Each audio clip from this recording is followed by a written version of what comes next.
গোসলের মাধ্যমে পবিত্র হওয়া ফরজ।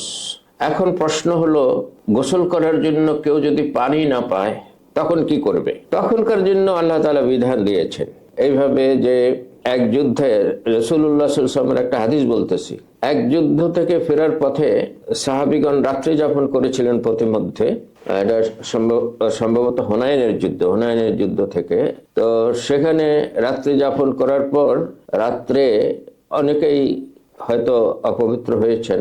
দুইজন সাহাবী তারা নিজেরা কথা বলেছেন, তারা অপবিত্র হয়েছেন, তাদের স্বপ্নদোষ হয়েছে।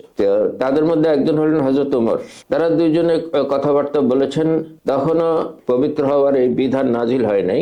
তখন তারা দুইজনে কথাবার্তা বললেন যে কি করব, আমরা ফজর নামাজ কিভাবে পড়ব?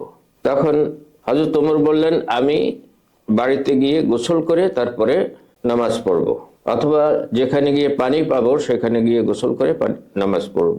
আর অপর সাহাবী নিজে মাটিতে গড়াগড়ি করে, তখন তো বালু মাটি ছিল ওখানে, বালু মাটিতে গড়াগড়ি করছেন।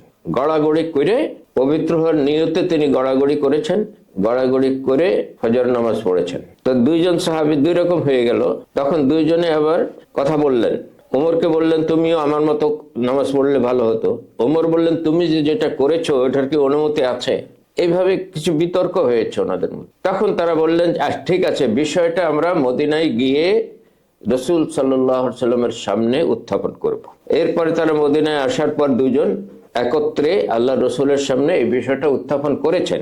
উত্থাপন করার পর যিনি মাটিতে গড়াগড়ি দিয়ে নামাজ পড়েছেন তাকে আল্লাহ রসুল বললেন, তুমি এইভাবে, তিনি তৈয়মুম করার পদ্ধতি দেখালেন, এইভাবে মাটিতে হাত মেরে মুখ মাসে করতে, তারপরে আবার হাত মেরে দুই হাত তুমি মাসে করে নিতে, তারপরে তুমি নামাজ পড়তে পারতে। ওমরকেও সে একই কথা বললেন, এই পদ্ধতিতে এই তায়াম্মুম করে নামাজ পড়তে পারো যদি পানি পাওয়া না যায়। তাহলে পানি যদি পাওয়া না যায়, শর্ত দিয়েছেন আল্লাহ রাসূল, পানি যদি পাওয়া না যায় তাহলে তায়াম্মুম করে নামাজ পড়ার বিধান দেওয়া হয়েছে। ধন্যবাদ।